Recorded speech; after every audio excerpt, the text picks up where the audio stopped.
back, Unheard Gems. Today we're joined by a bit of a legend in the songwriting world, Jerad Finck. Jerad has had songs that have reached the top of the charts and has pretty much been non-stop touring since 2009 with artists like Christina Perri, Ingrid Michaelson, Daughtry, and more. Jerad has released a new music video to his song New Kids, and we're so glad to have him with us today to talk about his video, music career in general. How are you? I'm doing great. How are you? I'm doing really well. I'm glad to have you with us today. I'm happy to be here. So then I have a first question just so our listeners can get to know you a little bit better. So if you could just give us a bit of background in when you first knew you wanted to pursue music and when you started to really work on your music. I think I've always wanted to do it. I've been playing it kind of as long as I've been around, I guess. And you know, it's not something that it's incredibly difficult to get into. It's incredibly hard to make a living. So I was going to college and like playing in the college band like every other person on the universe. I ended up winning this singer-songwriter of the year contest, and that kind of got me some management and a few other things, and it all just kind of took off from there. And I've just been slowly like grinding my way since then, nonstop. It's like I kind of saw a little bit of daylight, so I just ran for it, I guess. And then I think we can just go right into your music with your song New Kids. I would just want to know what inspired you to write this song and what does it mean to you? It's definitely an activist piece, so I kind of just want your thoughts. I mean, yeah, it's definitely an activist piece. When we were sitting down writing it, we're just kind of angry about everything that's happening. I feel like, you know, as a country, we've came so far and worked so hard towards, you know, equality and working on clear and evident racism and, you know, everyone being able to marry who they and love who they want, and equality for men and women. And it just feels like this is kind of a nonstop battle. And since this last administration that just came in, it just feels like we're kind of going back to the 50s. And that is really what drove us to kind of write this song, because I feel like there's this massive population of people, you know, and I'm one of them, that kind of just feels disenfranchised by the party system and how political things are, and it's like they're not standing up for us anymore. So that was kind of like, let's do something different. You know, there's this massive voice of people out here, you know, that are trying to be heard, that are being largely ignored by Washington. And that was kind of the start, and definitely drove it. And then obviously all these school shootings started happening, and it really hit me hard. You know, I'm a new father. I just had a kid, so I'm kind of thinking about things differently. And watching these kids stand up, you know, and then be just crucified by politicians is one of the most disgusting things I've ever seen in my life. You know, we should be embracing our kids that are fighting their lives, literally. And so that was kind of like, when we went into this remix, like, I want something big, I want powerful, I want a message, I want something that we can get behind, because I just feel like it's something that needs to be said, and we need to start coming together so this message can get out. That's probably kind of long-winded, but that was where it came from. So. Yeah, for sure.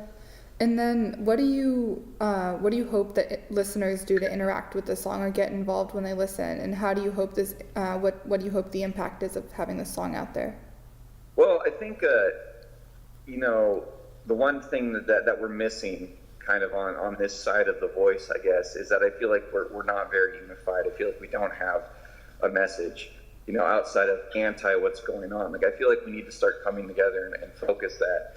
And, you know, the far right and all the Fox News, those people brand things exceptionally well, and even if it's misinformation. And I feel like it's gotten so out of hand on both sides that we just need to kind of come together and focus on truth. And that was hopefully, you know, waving some kind of flag or putting up some kind of sign like, hey, people, it's time to start doing something because everything is falling apart around us. Yeah.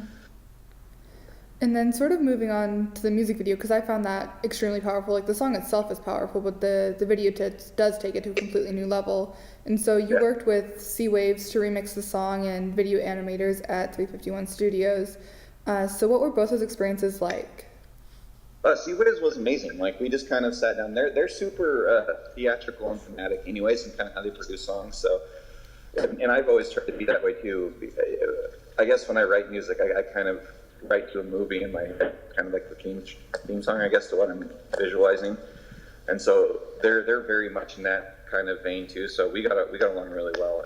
As far as the video, like that was a whole process. Like Sea Waves and I were going back and forth with kind of like conception art on kind of where we wanted to go with it.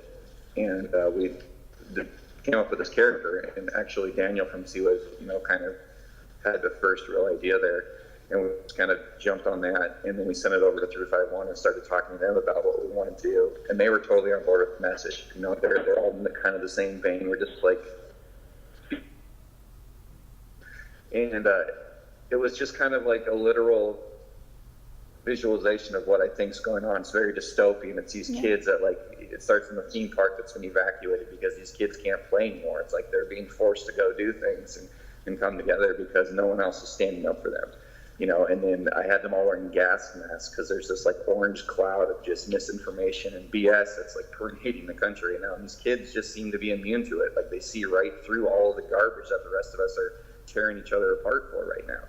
And so that was kind of the whole thing. And then at the end, it's like I wanted, like the older kids, my generation, who are kind of hopefully pushing these kids to go and do these things kind of on the sides, like rallying them to get there, and then kind of we all come together. Because that's kind of what the song is for me. I was hoping it was like going to be a rallying point or like a battle call. We have these elections coming up in November. I don't think we've ever had more important elections in the history of this country.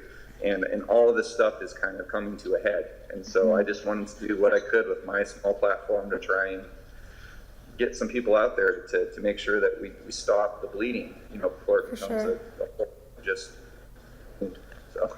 Yeah, 100%. I think that's a really great message to have. And I think also just like the way it was done is absolutely beautiful and 100% captures that message. And like hearing from you about why you made some creative decisions, I think that's definitely really enlightening too when you go back and watch the video. And I'm totally like a major video game nerd too, so like that definitely played in. I live on like RPGs and stuff like that, so I just kind of like that whole book, anyways. And I just wanted to do something that was like visually kind of drew people into. Yeah. And then I just also want to just let people know as well that you released this song in support of the anti-gun violence charity everytown.com. So do you have any words to go with that and why that specific charity? I mean, and that was the thing too, like this is a remix, this is a re-release, of a song that we've really been like putting a lot of time into. And I wanted this to kind of be something different. And so we partnered up in support of everytown.org. And they're this massive organization that's located literally everywhere. That's why they're called Everytown. And they're really involved in the community. This is all for like common sense gun change and, like closing the gun show loopholes and mental health background checks and these kind of like common sense things that I have no idea why we're not. I mean, it's harder to drive a car than just to go buy a shotgun. But it's not even about banning guns. It's about raising awareness, bringing people together, having like rash conversations again. And then, I believe in everything that they're doing. They represent. I was on a much larger scale, so I was like, well, here's a song, here's a battle call, like let's send this out and see if we can rally some people together and get some funding for you guys, something to kind of unite around. And they loved the song, they were like, this is great. So I was like, well, let's use it. And so that's the whole, we're putting this out. We're going to support charity with, we're in support of the charity with this.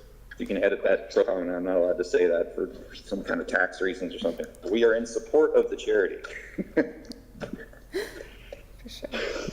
And then, all these things that go on. Yeah. So then, sort of just going towards your music in general, it's really, really clear that you have a gift with music because you won that songwriting competition back in 2016, and that's like with the ranks of American Authors, Megan Trainor, and more. And then you've had songs that have done incredibly well and climbed charts. So what is your writing process like, and what inspires you to write this level of music? The songwriting stuff for me is like it really kind of elevated in the last probably 2 or 3 years. I started writing some of like A-level guys, like Stephen Solomon, who just had Say You Won't Let Go, and David Hodges, who's had umpteen million hits, and a few other guys. And they just kind of said like the biggest thing is making it like the daily routine. Like you get in there and you do it every day. It's kind of like working a muscle. And I'd never really thought about it that way. It's more like, I'm inspired. Like, let's go write something inspiring and beautiful. But instead it's like, I think talent's like 90% of the music industry. And I think that other 8 or 9% that like separates great people is just the people that come and work at it, And being around people that were immensely successful and seeing like how humble they were. Like I just go down in that room and I work every day, and I just have tried to really follow that model. I'm not saying I'm one of those guys. I'm just saying that I feel like I've gotten better, just watching and being around that and kind of seeing how to be a professional songwriter. So. For sure. And then any challenges you faced along the way, because you've been working in music for a while, I want to know if there's been any like peaks or low points for you in the industry. The music industry is a brutal place.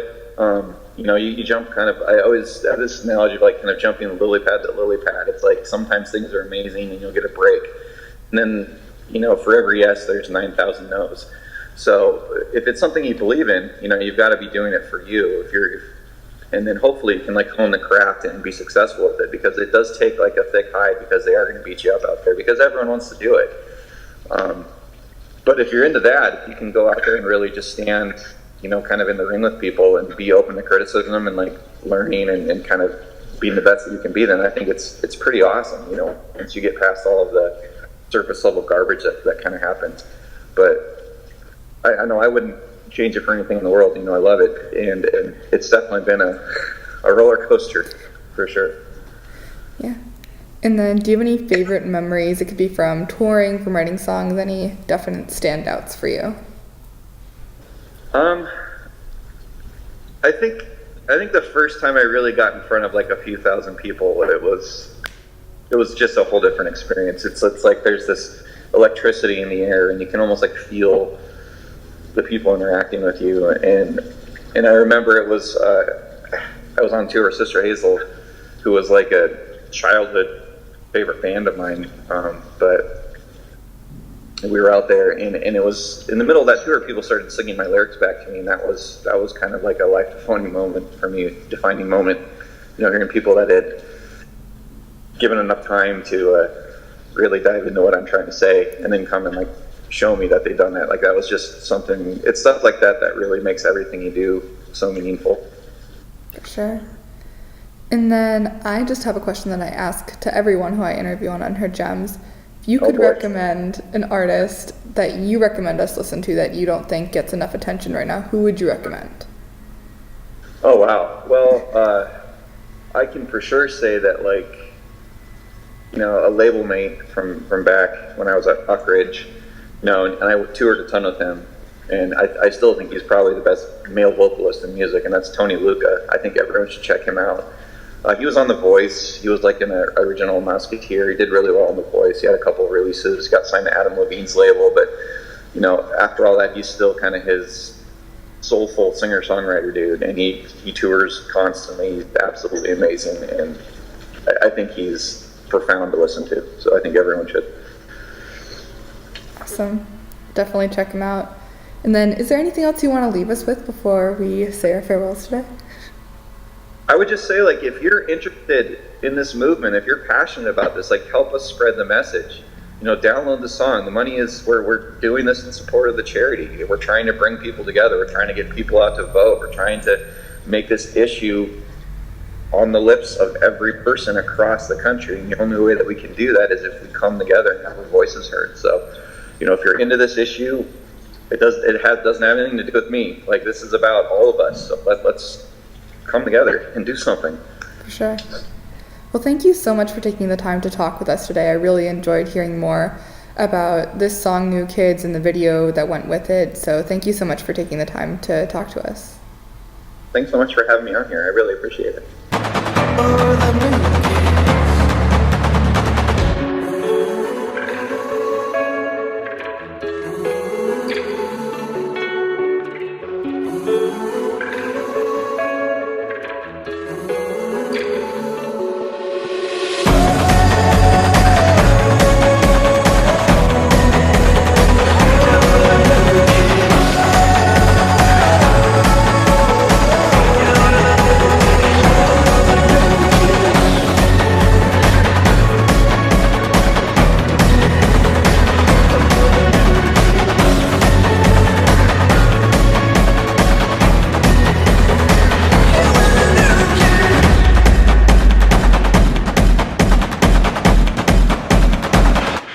New kids.